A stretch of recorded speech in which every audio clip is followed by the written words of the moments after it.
Well, we've been having fun with the Drinker Man more lately than before because he has really declined even in terms of bare competence. So maybe the videos are entertaining, I guess, for his audience, but more and more they're just not even basically true. They're just getting basic stuff, basic information wrong. And I thought I could tolerate for a while at least, like, well, whatever. I'm getting clicks from just making fun of him, and he sometimes makes here and there. Admittedly, it's rare, like less than 10%, but sometimes he makes a valid, legitimate point, and that's something we can at least agree that it was a point. Maybe it wasn't a good point, but it was a point. It's a point about something. But nope, I watched the latest video and he went full regal. He just said something that was so insanely not true, so insanely stupid, so incredibly incompetent. I had to listen to it a couple times and be like, did you just say what I think you said? That can't be right. Then a small account that I'll leave tactfully unnamed here because I'm sure he's had more than enough attention already, decided to pipe up with this relatively innocuous response. Now, to my mind, this seems like pretty good advice in general. I mean, last time I checked, Star Wars is an entertainment brand. They're supposed to be storytellers, filmmakers, purveyors of enjoyment, not a fucking political advocacy group. As a general rule, the more you explicitly state your political positions on important and controversial topics, the more of your potential customer base you tend to alienate. And when your theoretical goal as a profit-making company is to appeal to as wide an audience as possible, that doesn't seem like a particularly good policy to me. Hey everyone, turns out Star Wars became political in 2015. It turns out Rey and Daisy Ridley and her fat ass and vagina brought the politics into Star Wars because, before the Star Wars, it wasn't political at all. And I thought to myself, wait, hold up. I thought it was always political. George Lucas said it was always political. The symbolism was always political. I mean, you have stormtroopers, you have rebels fighting a fascist empire. The main villain calls himself the Emperor. The prequels clearly show democracy being destroyed. Literally, it shows democracy being destroyed. Sidious is literally destroying democracy. What the hell are you talking about? I mean, could you really be this stupid? And it's like, well, yes, maybe he's this stupid. But let's get to the thing. Let's get to the evidence that Star Wars is political. Relationship between the US and the Soviet Union, Watergate.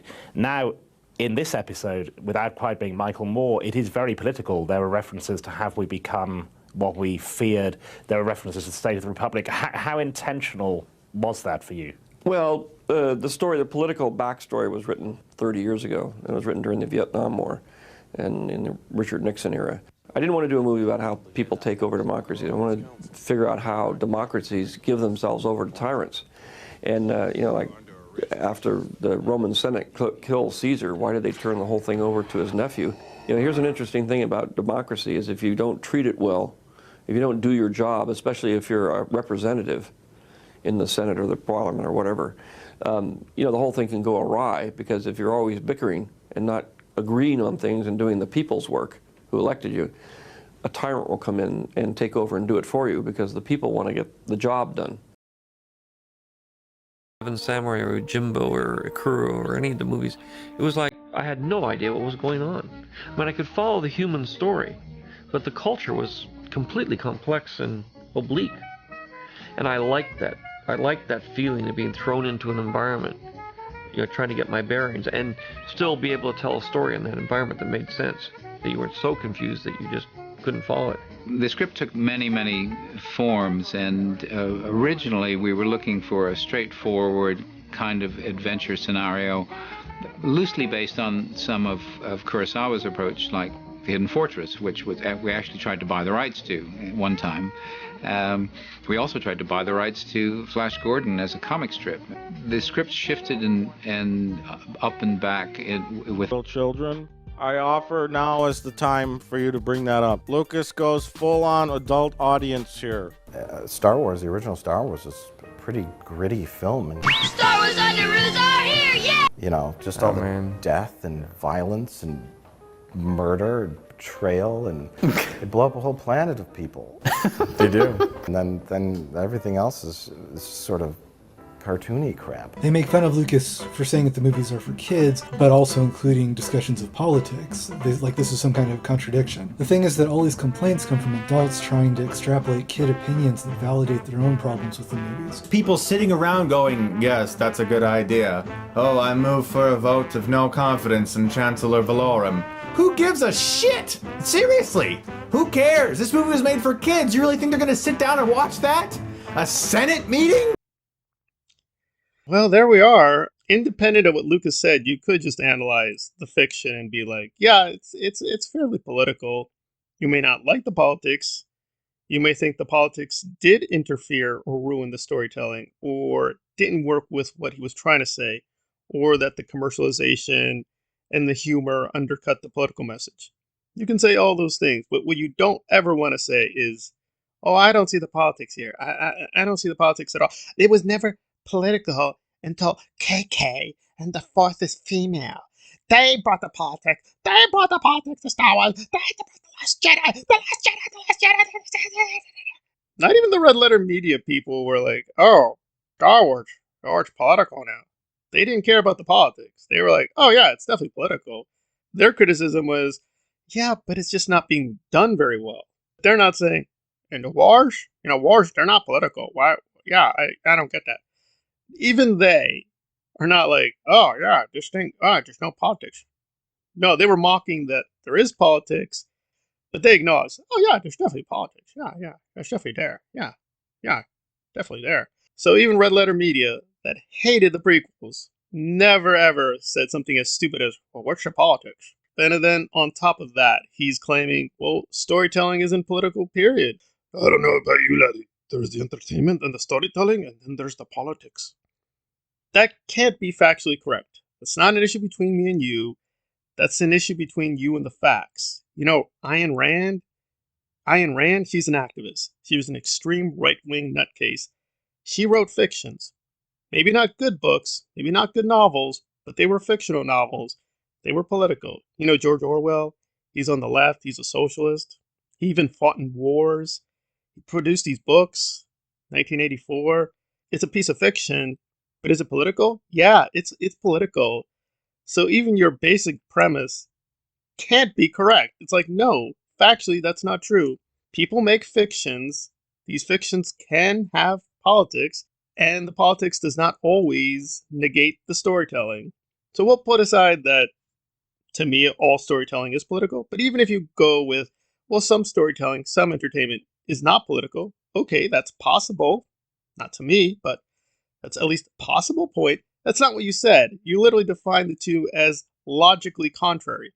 That's not factually correct.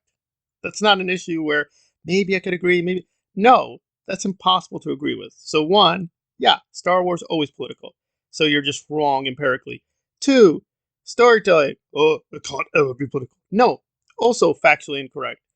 But unlike him, I don't do the objecto-fictional analysis EFAP nonsense. We have here an opinion that could be correct. I mean, possibly correct, right? We have to allow it could possibly correct. What's the likelihood? Well, I think it's wrong, and I don't think what I'm stating is an opinion. I mean, it could be an opinion, but... That's not an opinion, it's a fact. Yeah, it's probably the closest thing we can come to a fact in terms of empirical matters. But empirical facts could be wrong. Empirical facts need to be revised from time to time. So, I could be wrong. I cited 2 interviews, but I could be wrong. I'll double check again. But, yeah, politics being in Star Wars. Yeah, that's been there since 1977. That you didn't notice that, or you can't even grasp that, shows you're an idiot. And not just a fucking idiot, but one of the greatest fucking idiots of all time. I thought that your knowledge... You're so ambitious. You know what you look like to me with your good bag and your cheap shoes? You look like a rube. A well-scrubbed, hustling rube with a little taste. Good nutrition's giving you some length of bone, but you're not more than 1 generation from poor white trash, are you? Just how fucking stupid are you? I don't know. I mean, that's an actual empirical question now. How stupid is Critical Drinker? Well, Even amongst stupid people, you probably have taken the crown quite a while. So congratulations on that. When Star Wars came out, everybody said, oh, it's a silly movie, it's just a bunch of space battles and stuff. It's not real. There's nothing behind it. And I said, well, there is stuff behind it. It's not just a space battle. There's more to it than that. It's much, much more complicated than that. But nobody would listen. So they just said, oh, well, it's simple, and we like the spaceships, we like the stuff. Discovered that most critics themselves are cinematically illiterate. They don't really know much about movies. They don't know the history, they don't know the technology, they don't know anything. So for them to try to analyze it, they're lost. I just don't understand that. Toujours comme ça. On comprend jamais rien.